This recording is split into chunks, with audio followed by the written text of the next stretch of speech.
So this is the last little one of these I'm going to do before I get back on the trail. I got some stuff I want to go do. But I want to talk a little bit about quiet. Not silence, but quiet. Where the only real sounds are environmental. You know, maybe the engine of your car running as you drive down the road, or the sound of a stream running. Not artificial noise, not talking, but just environmental.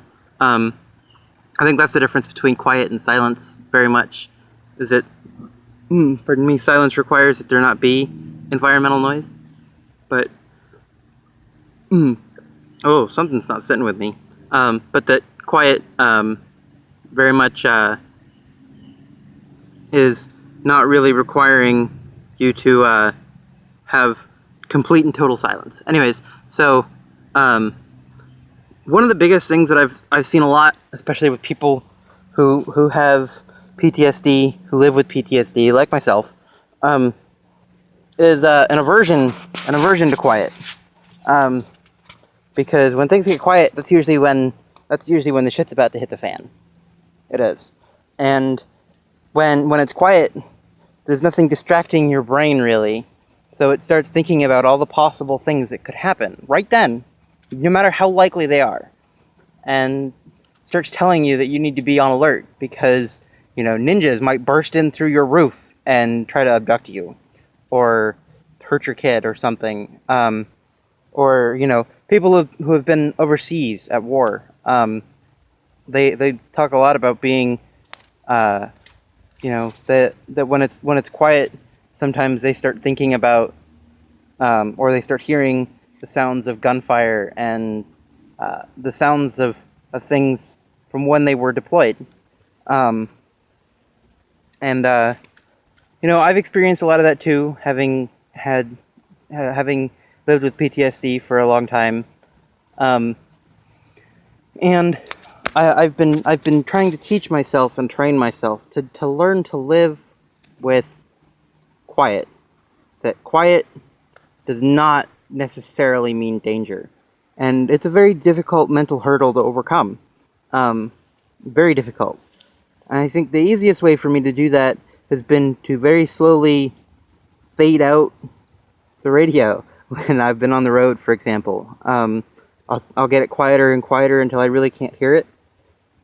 And of course, the benefit to being comfortable with quiet when you're in a car is that if you can't get anything to come in on the radio and your CD player doesn't work, then you can just turn the radio off. And then it's just off. And then when you decide you want to listen again, you just turn it back on.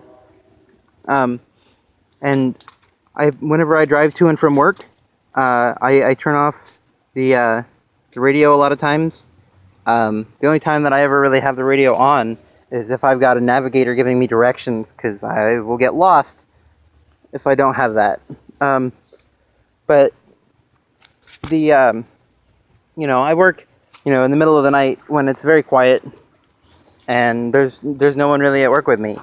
And for a long time I've listened to videos off of YouTube for the most part to help, you know, break up the quiet, keep my brain distracted as I work. But now I just, you know, if I want to listen to something, a lot of times I'll put Rewild University or bushcraft or historical videos on and listen to those.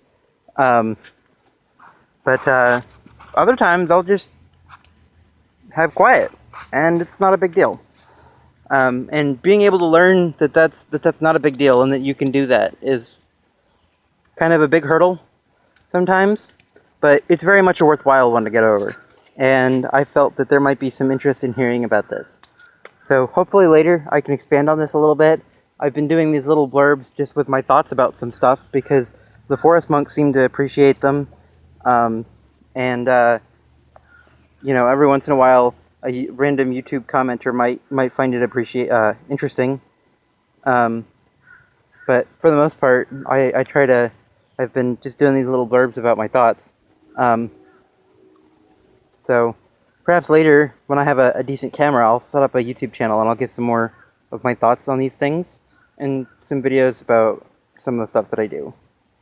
So, but that's later. For now, you guys can put up with my my thoughts. I got something in my eye. You guys can just listen to my thoughts about stuff, and that should be cool. Um, and I think Kenton will like hearing about this, and I would love it if he did a video over it, Rewild you talking about some of his thoughts on this stuff too. That would be really cool. Because I think learning to deal with quiet can also help a lot if you're spending a lot of time in the woods, or you're alone by yourself.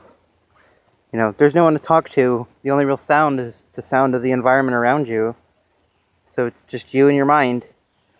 And that can be scary. So anyways, I hope this has been interesting. Have a good day.